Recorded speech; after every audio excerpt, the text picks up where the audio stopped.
Hello everyone, my name is Adeline Spears and welcome back to another AWX weather forecasting video. And in this video, we're going to be breaking down your Labor Day long weekend weather forecast, as well as taking a sneak peek into early next week and even breaking in a brand new AWX weather graphic for this upcoming season that I'm very excited about. But for now, let's get into the weather forecasting. Alright, we're going to be starting off looking at our Labor Day hazards map, and this map is just to give you an idea of some general obstacles that may be in your path if you've got some Labor Day plans this Monday. So we're going to go ahead and check this out. We're going to start off over here on the East Coast, where we are going to be dealing with some severe storms at times on Monday. We're going to be diving into the timing and the intensity on some of these storms later on in the video. But just for now, make sure that you have got your outdoor plans covered and got a backup if you're over here on the East Coast, across from about eastern Tennessee, Kentucky, up through the Carolinas, and even getting into portions of the Northeast, as we are going to be dealing with some pesky afternoon pop-up storms Monday afternoon and evening. But shifting over into the central United States, we're going to be seeing some lingering rain showers on Monday over here in central Texas. Cities like San Antonio, El Paso, and Dallas are going to be getting wet on Monday. And that's even going to persist into Tuesday as well, which is something we will be touching on a little bit later. And as we progress over onto the West Coast, we are dealing with relentless triple-digit temperatures across portions of south central Arizona, getting into southern California as well, and even into the southernmost tip of Nevada as well. We're seeing that really persistent heat that's not letting up. We may be seeing relief later on this month, but for now, just make sure you're staying very well hydrated this holiday weekend if you're in the southwestern corner of the United States, as we've been dealing with those triple-digit temperatures all summer, and we're still dealing with them now getting into September as well. So now we're going to be taking a look at your backyard barbecuing forecast this Labor Day weekend. That is a really big activity for many friends and families. Lots of us get to gather around, celebrate our day off with some barbecuing. So let's get into an outlook of what you need to be aware of, and we're going to be focusing on the East Coast this time around. Like I mentioned, we've got those severe storms that we need to be aware of.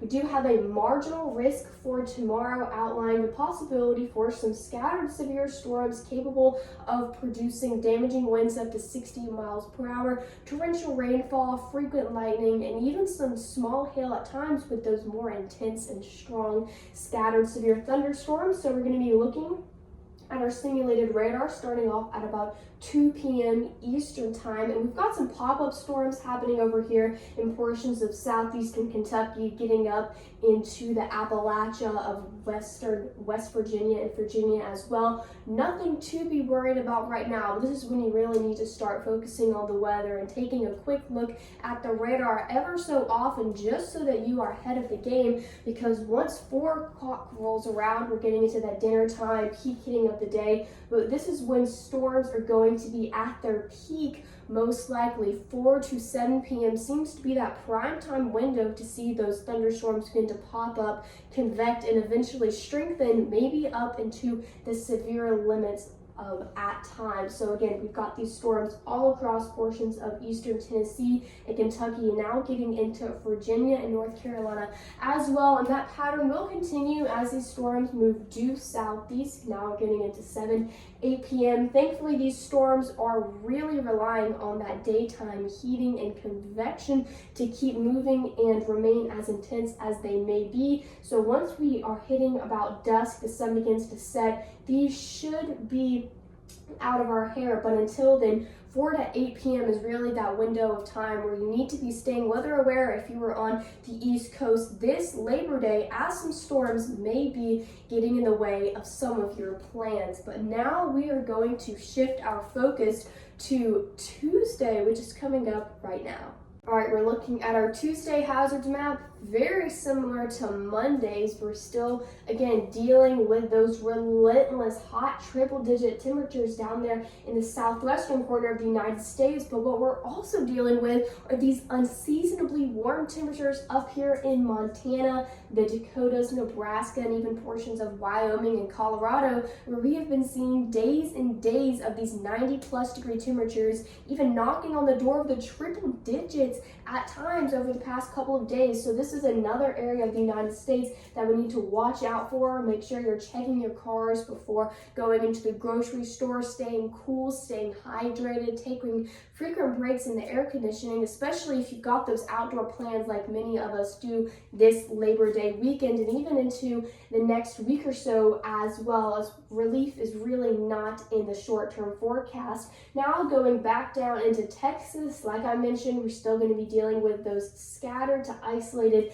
lingering rain showers. Could be heavy at times, not a really big concern, just might get in the way of your day on Monday and Tuesday down here in cities like Dallas, San Antonio, El Paso, and Austin. Now shifting back over to the East Coast, now this is a sight for sore eyes. We're going to be seeing some very below average temperatures across the middle and eastern half of the United States over the next couple of weeks of September. We're going to be seeing very cool temperatures at times, especially up here in the Northeast, maybe even seeing highs dip down into the lower 60s, lower to mid 60s up here in the extreme portions of the Northeast, getting into upstate New York, Vermont, New Hampshire, and even the northern tip of Maine as well.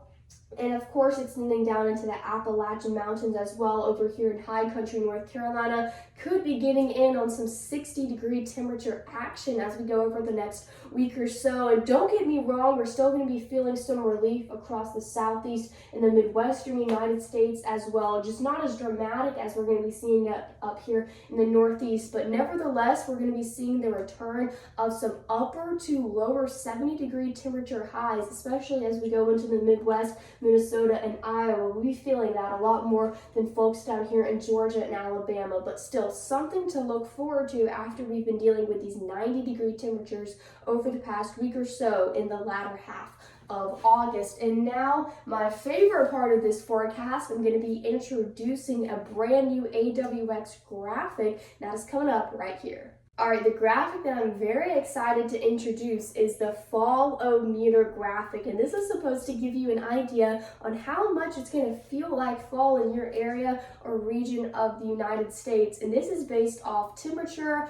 humidity, just overall the elements of our atmosphere that make it feel like fall outside. So this scale ranges all the way from flip-flop season, which is for those parts of the United States. For example, this Tuesday, this map is for, we're looking at flip-flop season down here in the southwestern United States, but of course also up here in the Minnesota and the Dakotas, like I was mentioning earlier. And this is pulled out for those times where we're seeing those 90 to 100-degree temperatures, where it's still really feeling like summer or flip-flop season.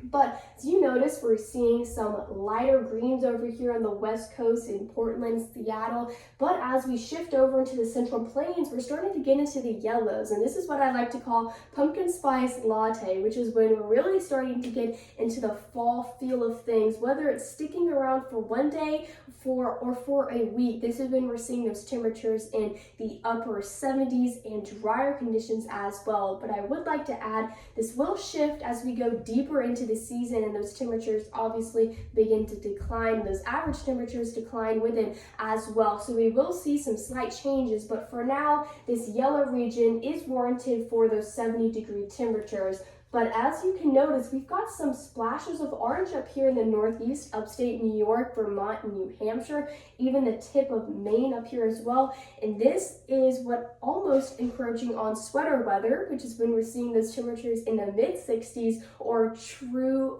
fall conditions. But I do hope you are enjoying this brand new fall-o-meter graphic. It will be improving as the season goes on. This is really just a test drive today for this forecasting video, but overall, this is going to wrap up today's AWX weather forecasting video. I hope you enjoyed it, and I hope you're looking forward to this blast of cold air that's going to be bringing us a lot of relief over the next couple of days, hence the sweater today. And I also want to wish you all a happy first day of meteorological fall, since today is September 1st, but you can look forward to a lot more fall related content on both on X and here on YouTube, AWX. But again, I will see you soon with some more weather forecasting videos just like these coming up very soon.